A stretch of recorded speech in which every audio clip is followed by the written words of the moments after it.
We are still in our Hall of Fame legendary arc. And for this episode, man, we're taking it outside the United States. We're going foreign. We're going on an international tour right now. We are talking about our personal top 10 list of who are the best 10 international non-American foreign hoopers in the NBA. So before we get into our list, Nelson, let's go ahead and get like our honorable mentions out the way of who we kind of just we saw them. We were like, man, we respect your game, what you did and everything, but it's not enough. And it's kind of getting off our favor. So give me somebody or a couple people he was like, man, I respect you. I like what you did, but I can't put you in my top 10. Okay, so we call it the honorable mentions. First up on the honorable mention, probably won't be a surprise to most of y'all because he get a lot of hate anyway. Uh, yeah, I feel like you know what I'm saying. Yeah, I'm ready to talk about this one. First up on the honorable mentions, Mr. Rudy Gobert. and you know what's crazy, bro? When Rudy was playing for Utah, I feel like a lot of people liked Rudy. Like nobody hated him. You know what I mean? He won a couple DPOYs. But he was leading the league in blocks every year, all that good stuff, and he was good in guarding the pick and roll for the most part. But I don't think nobody hated Rudy until that COVID situation hit. And when that happened, the world never forgot because they hated him ever since. They always be talking about how sorry, like he's sorry, he don't even be on the court, he ain't got no skill, this and that. Folks be saying some wild things. And then he just still won 2 more DPOYs since then. And people just, boy, they don't like it, dog. Let's just say that they don't like it. But Rudy is still amazing, man. 4 DPOYs. And as me and my old coach used to say, they ain't just giving out awards. So, Yeah. You say what you want. I didn't have him on the list, but he is an honorable mention. Another honorable mention, we got Jakeem Noah, another guy with a couple DPOYs. I threw him on the honorable mention because, number one, I feel like he didn't have a very long stretch in his career where he was that dominant. Now, don't get me wrong. I think he won 3 DPOYs, if I'm right. Correct me if I'm wrong. 2 or 3. Let me see. Yeah, I want to say he won 3 DPOYs. You know, them Chicago Bulls teams was great. He was all defensive teams, all that good stuff.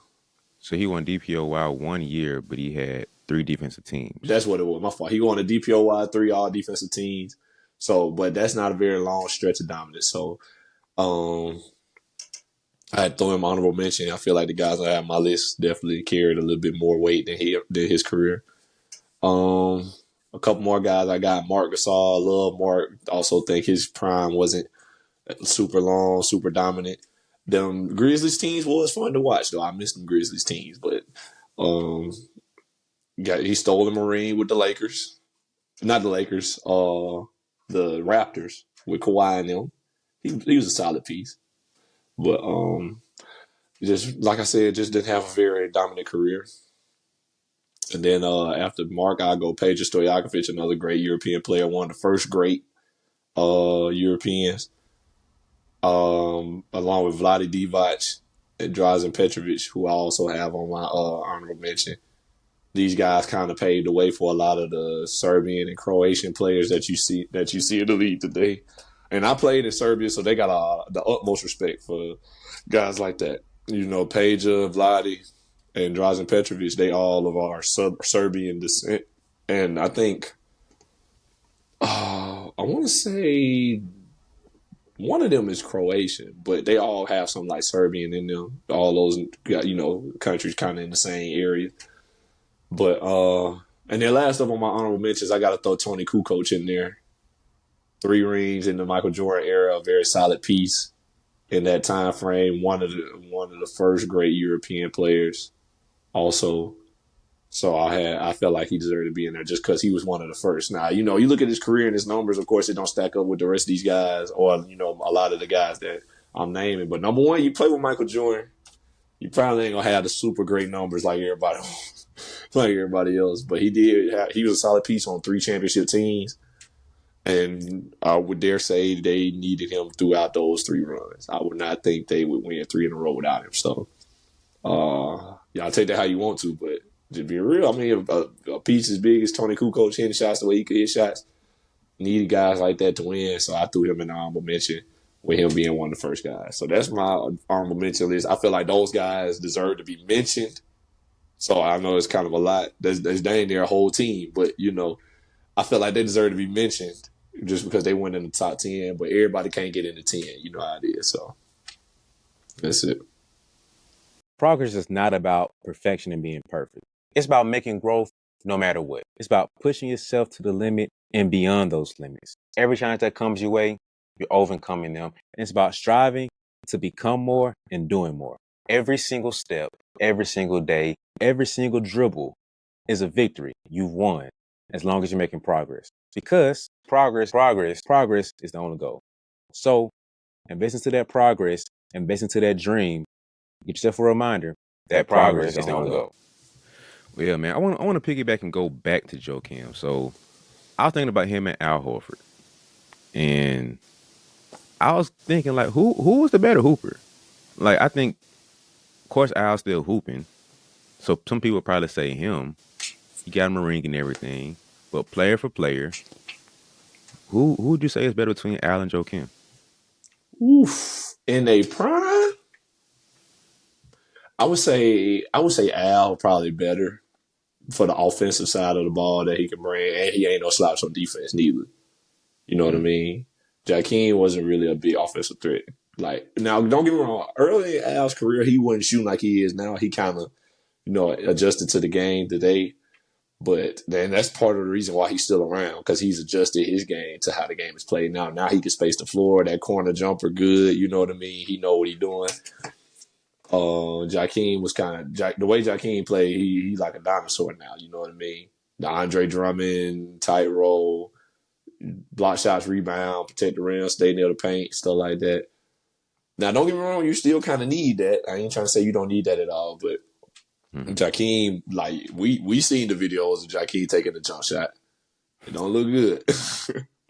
It's not pretty. So I would say Al for that reason, that offensive side of the ball, what he could bring. Al was an all-star a couple times in Atlanta, and he's still a solid piece today in Boston.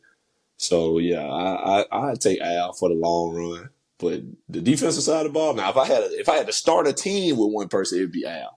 But like if I had already like my stars and my scores set up, I'd probably take Jakeem, But that's just a difference of opinion, I guess maybe. But Al probably better overall player. Yeah, overall player, I'd probably have to say Al, but I think Joakim was a. It's kind of weird to say that Joakim was a better player because he had. I think Joakim had a higher high. Like he was Defensive player almost of the year? not even just that. It was like MVP talks. It was a year where D Rose went down, but the Bulls were still like top three in the East, I believe, around that time. Mm-hmm. And it's because Joakim was kind of carrying that team. It's when he's going to triple double run and he was like putting up stupid numbers. And it's like, boy, what you doing over there? Like, who? Like the Bulls still floating, and it's like no Derrick Rose, but y'all still top three, top two, wherever space they were in the East. So Joakim, I think Joakim had higher highs than Al, player wise, and the fact that he did that in spite of his offense being how bad it was to an extent or how funky it was, he still produced and performed. So I can't just concede to Al off of that because I think Joakim had higher highs than him. And he won DPOY. So it's like, if we're going off of individual accolades, Joakim probably has the higher high overall. But if we're going game for game, Al's game probably is better because he's able to produce. He's more likely to give you 20-10 game night in, night out than Joakim was. Even though Al's not that great of a scorer, he's a better scorer than Joakim. Yeah, for sure. Easily a better scorer than Jakeem. And like I said, him Al being able to adjust to the way the game is played today is why he's still around. So, because if Al couldn't shoot, Boy, especially, yeah, Al, we holler at you. We appreciate your services. Thank you for everything, Al. But nah, yeah, it's close though. I don't want to make it seem like Al just mm, way better, but Al is definitely the better all around player. But since we're doing the comparison game, I want to ask you. So, who would you take between Joakim Noah and Rudy Gobert? because they both all strictly defense for the most part. You taking one in their prime, who you taking? Because Rudy got 4 DPOYs now, but Jaquem got 1. But you, like you said, he had a very high when he was in it, when he was going. So who would you take between the two? Joking. His IQ is like another reason I'll probably give him a slight nod over Al is because I think he has a little bit better IQ, but I think he's a slightly better passer as well. And because he's not a he's basically a taller Draymond almost I can see that, in a sense. I don't think he's definitely as good as a playmaker as Draymond. but he But has like some of if the skill. yeah, like if Draymond's an A level playmaker, Joakim's a B level playmaker. That's why I say it like that. Like defense with defense, Draymond might be. It's not a big gap between how good they are defensively. Draymond's better overall because he's had better longevity of it, Mm-hmm. and he can switch a little bit better because he's smaller. But it's not like a easy watch between who's a better defender. Like I think Draymond IQ is a little bit higher, and I think Joakim Noah's better because he's taller. He's like 6'11", I believe. So it's like it's not that big of a gap between them two. So I'd rather take a step down of a Draymond that's taller than Rudy Gobert, who is not a liability on offense, but like if you don't have the setup for you, you're not going to do anything. Versus Joe Kim, I can hand the ball in the high post and he can at least give me something. So I can throw it to him there. If the handoff don't come off right, he has a high enough IQ to still make a play out of it. Versus Rudy is like catch it, hand off, or reverse it. Get the ball out your hands, bro. Like we Get it ain't doing out your anything. hand. So, but who you think? Okay, if you're going based off defense, you got to start your defense off. Who would you pick between those two? If I got to start my defense off,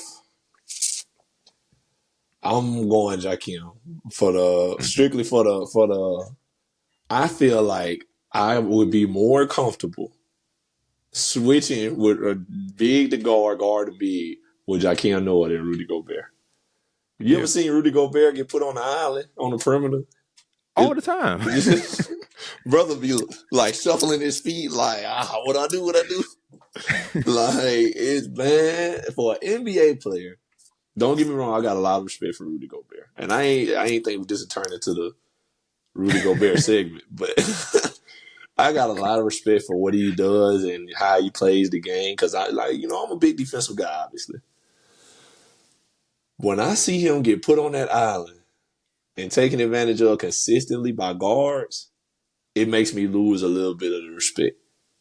Hmm. Because I feel like while I understand rim protection and guarding pick and rolls and stuff the right way, that's a big part of the game. Every team needs a little bit of that. But for you to be defensive player of the year is given to the best defensive player, or supposed to be given to the best defensive player in the league. For you to be consistently getting taken advantage of on defense, it makes me. I mean, I'm sure I'm not the only one. It makes you lose a Hmm. little respect for the award, because it's like Hmm. you just won DPOY. So in my mind, if I ain't know nothing about basketball, and I came to the game with you or we watching the game, and you say, yeah, that's Rudy Gobert. He defensive player of the year. I'm like, okay, so he like the best defender. And then I see him get put on the island and cook a couple plays in a row. I'm looking at you like, hey, this the defensive player of the year? And y'all, and I gotta say this too, because like, man, like I said, hey, Oh buddy, man, that's funny. I am a defensive player of the year from my college and my conference. Let me tell you, I cannot tell you how many times I'd have been in pickup, practice, in games against other schools. And they said, you supposed to be DPOY. Why you ain't blocking? You DPOY? You defensive player of the year? I cannot tell you how many times people that said that to me, dog. And I be getting Yeah. mad. So I feel bad doing him like that. But I Hmm. feel like me having that title when I was playing there, when I was playing at Columbus State, and even now, because they still, every now and then somebody will say that, you know what I mean? And I'm 2 years removed now. When I go there and I play pickup with some of my old friends, old teammates and stuff, some of them still bring it up in game. Like, boy, I thought you were DPOY. That junk get annoying. Cause it's Oh like, yeah. brother, everybody gets scored on. You know what I mean? Everybody gets scored on. Sometimes players are good. You know what I mean? Hmm. But so yeah, I specifically hate to be that kind of person to be like, man, you're supposed to be DPOY. But unlike Rudy, I do not be getting taken advantage of consistently. Ain't nobody out here saying, yeah, let Nelson man set the screen so Yeah, Nelson yeah, got a guard. Nobody doing me like that. Come on yeah. now. I ain't never been that guy. So I feel comfortable in saying Jakim is probably, I'm taking Jakim to lead my defense over Rudy. I can't have my defensive leader getting taken advantage of consistently. Hmm. How many times do somebody playing the Warriors and they say, hey, let Draymond man come sit the screen? Yeah. Nobody. They're not doing that. So yeah, bro. I'm sorry, I ain't mean to get off on that little tangent, but it do touch my soul a little bit when people be like that. They be like, man, you supposed to be DPOY. I'm like, all right, bro. All right. I'm finna show y'all.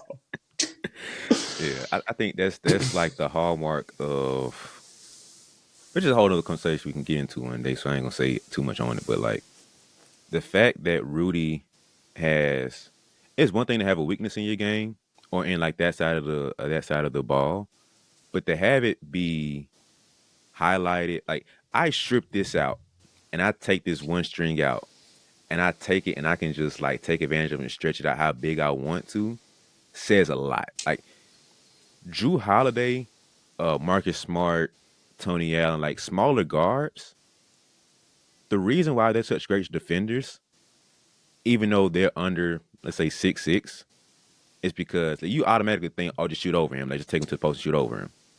It's not that easy, bro. Like it sounds Smush you. good on paper. It's like, oh man, Drew Holiday 6'4", 6'5", Marcus Smart 6'3", 6'4", Gary Payton, man 6'3", 6'1", 6'1", 6'2", 6'3". Like man, just take him to the paint. Sounds good. Sound So you get good. down and it's like, that boy strong. Oh, he got hands. Never mind. Plan B. Like so for guards, it's like, oh, just take B down there and be like, cool. Boom, boom, boom. Oh, why ain't moving nowhere? Yeah, what's up? Like I'm here. I'm here. So for little guards to have that, it's like automatically think, take him down low. For a big, oh, pull him outside. For Joe Kim, it's like, I'll take him outside, but I don't want like to continually do this. But I can do it. Give me 10 plays against Joe Kim.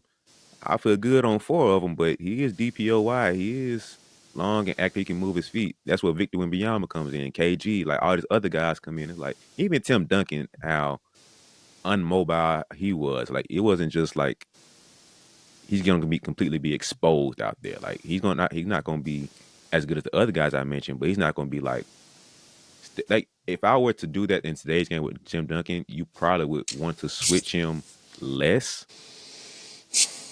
But it's gonna be like I would rather have him out here than inside. So like if Tim plays down low and Tim plays on the pick and roll, of course taking pick and roll. But it's not just gonna be like a bucket all 10. It's like, oh, we actually have to because Tim's smart.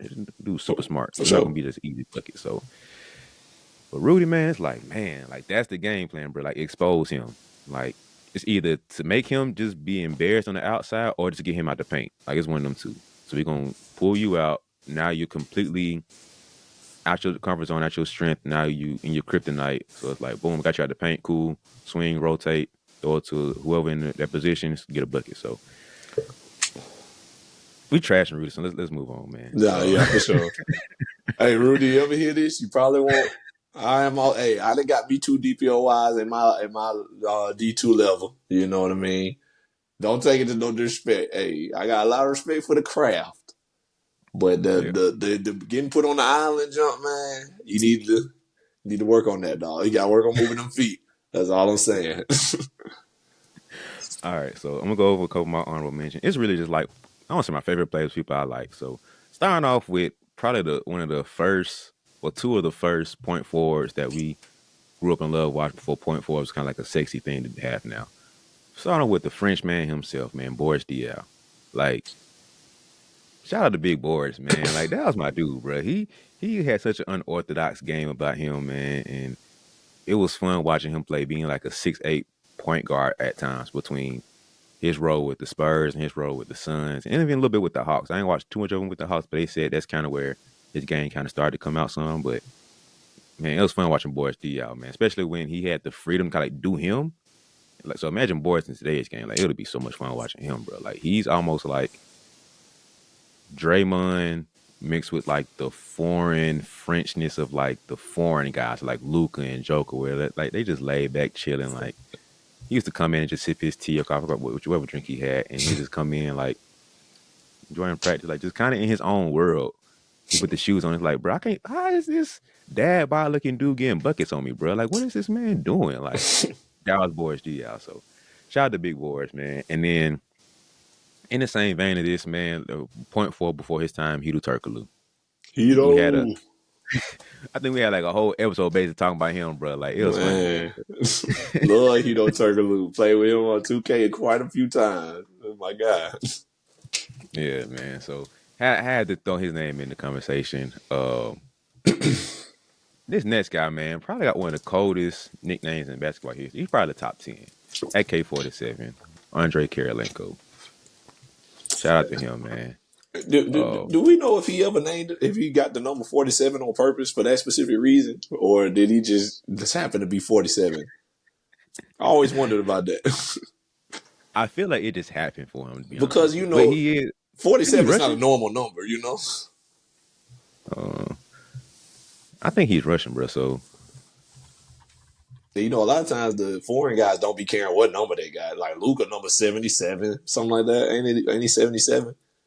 yeah, And then they asked Nikola Jokic about his number. They was like, yeah, when I was, a kid, I was too fat. That was the biggest jersey they had. And they just got that number now. Like, like the foreign guys do not be caring about a number like that. yeah. So that's why I think he just got it. I don't feel like he had any level of like care about it, and it probably at some point just stuck with him. And so Yeah. he's like, oh, that's kind of cool. So I'll keep it. But he is Russian. So I don't know how much that influenced his connection to it. But That is I don't know. unfortunate. All right. Well, moving on. Yeah, I had Paige on my honorable mention list too, just somebody to mention. And then another guy I wish we could have saw in today's game would be Luol Deng. Like, I think Solid. he would have got a little bit more love and respect for his game. Like, he was a guy that in today's game he probably would have played that 3-4 position a little bit heavier. He would have been in that small ball area. I think we would have seen him shine a little bit more. Now, he didn't have a great shooting uh output during his career, but at the same time, he was in the era where it's like still dumping into the big and 3 point wasn't as heavy as it is now. So, but smart player, like he's probably of that generation, of that era, he's one of the top defenders on the wing for sure. Like of that era generation, all time, another conversation. But in that era, like Cole was like, bro, I didn't love playing against Luol Deng. It's like, oh, Mamba, Black Mamba, oh, you got like Gold Star, brother. A Like that's the stamp. level of sign you got. So shout out to him. And then last, because I don't want to spoil anybody else, but Serge Ibaka. Okay. Shout out to I, Surge. I shout out to him, man. I think he was Rudy Gobert before Rudy Gobert, minus the hate part we got, because he was real dominant. Like he was one of them guys where he was talked about, man. Why he win DPOY? Why he win this award? Why he win that award? And I think he was like the dominant foreign defensive big before Rudy came and did his thing. So I wanted to mention Serge in this conversation because he's not in my top 10. So at least I have to get his name out there and show him some love because he was a force to be reckoned with for a while, man. So that's my honorable mention list. Got any comments on that, man, before we get into it? No, bro. I like your list, man. I feel like I named a lot of the Europeans, and you threw in a good bit of the Africans. So I think that's nice, though, man. Ain't nothing wrong with that. Got a lot of respect for Luol Deng and Serge Ibaka and them guys, man.